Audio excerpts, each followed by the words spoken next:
Hello once again, welcome to the Races TV. Coming up, we're going to have a chat to both Chad Lever and Lloyd Kennewell this week, but looking at racing coming up in South Australia. Saturday, we're racing at Morphettville, a good program on the outer track. On Wednesday, we go racing at Murray Bridge, and next Thursday, racing at Bordertown.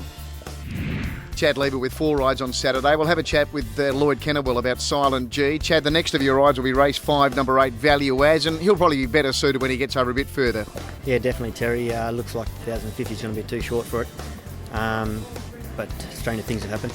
Yeah, race number 7 on the program. You're riding Last Charge. His 3 runs this campaign have all been sound. I think it's fair to say, though, he probably likes it soft. Yeah, he likes it wet. I've had a bit of luck on him in the past, and hopefully reuniting with him will get the best out of him. All right, and Prestige Glen, which you ride in the last. Again, last Saturday we saw him perhaps not having the best of luck. He seems to be one of those horses. Looks like he might have a couple of things in his favour this weekend, though, the bigger track and the 1,600 metres. Yeah, I think you're right there, Terry. Both of those will play into his hands. We didn't have the best of luck the other day, but he didn't sort of help himself at the same time.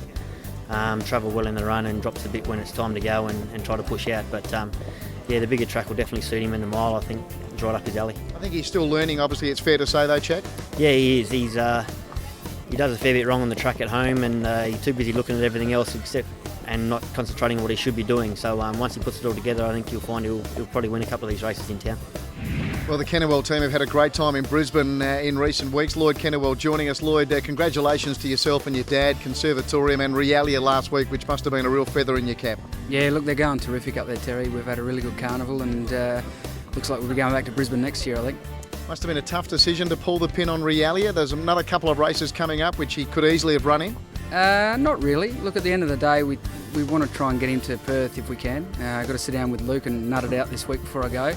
And we'll try and fit in both plans of going to Melbourne and then hopefully getting to Perth. It's worth $500,000 the Cup over there, so it's a good option.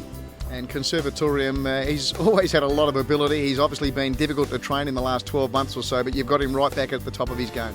Yeah, the last 6 to 12 months have probably been the easiest with him, to be honest. His head's right, and I think going to Perth made him a racehorse again. He really settled in good at home when he got back, and obviously that's showed the results in Brisbane, and hopefully when he goes back to Perth he can get the same result. Lloyd, can we get a comment on your 2 runners on Saturday? Race 2, number 6, Silent G. Yeah, look, he's a really nice horse. He's Conservatorium's half-brother. He's a progressive type. He hasn't trialled this time in. He's had a few closed barrier trials here at Morphettville. He showed us a nice ability, and I think whatever he does Saturday, you'll see a nice improvement on it as he gets older. All right, and race 6, number 6, Heart of a Lion. Yeah, look, he's a nice horse. He's in the same boat. He had a fair bit of time off, basically had a good break, just wasn't really happy with him, so we put him back out last preparation, and he's come back nice. Bit of a winter campaign to see where he's at, and look, probably hit a tough race first up, so I'm hoping whatever he does Saturday he'll improve on as well. Okay, let's have a look at some of these races at Morphettville on Saturday, starting with race number 3. This is the Irish Day 7th of September handicap. Always a great day, Irish Day. 4 last start winners in this lineup of 10. Little Aki, Warrator, Juliet's Princess and the Victorian Pep and Hoax.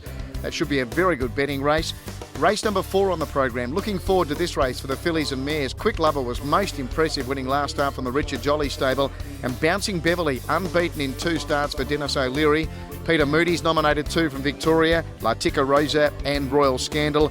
And the other race to have a look at, race number 7 on the program, both Natural Disaster and Bermondsey chasing a hat-trick of wins. They're both in really good form. Mr. Goodcat's got his hoof right on the till as well. Have a great weekend. We'll see you again next week for the Races TV. There's nothing like a day at the races.